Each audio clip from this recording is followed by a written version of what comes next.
Acts chapter 26 verses 4 to 5. Paul reveals, "My manner of life from my youth spent from the beginning among my own nation and in Jerusalem is known by all the Jews. They have known for a long time that if they are willing to testify that according to the strictest party of our religion I have lived as a Pharisee." Prejudice means a foreclosed judgment without sufficiently weighing the evidence. When we first get right with God, we are all prejudiced, ugly, and distorted. When we come up against a prejudice, we are stubborn and obstinate, and God leaves us alone.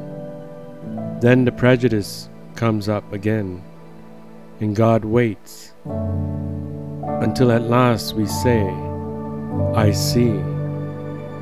And we learn how to be restored after our prejudices. Whenever there is a prejudice, the grace of God is hammering at it to break it down. The havoc in lives that are going on with God is accounted for because they have been restored after prejudice. Whenever we find a prejudice in ourselves, take it to Jesus Christ. Our Lord is the only standard for prejudice, as He is the only standard for sin. Our Lord never worked from prejudice, never foreclosed His judgment without weighing the evidence. Are we letting God restore us after prejudice? Or are we tied up in compartments? I have always worshipped God in this way, and I have always intended to.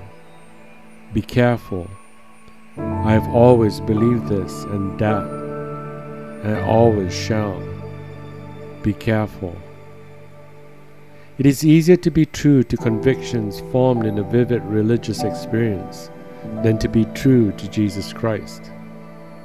Because if we are going to be true to Jesus Christ, our convictions have to be altered. Unless our experiences lead us on to a life, they will turn us into fossils.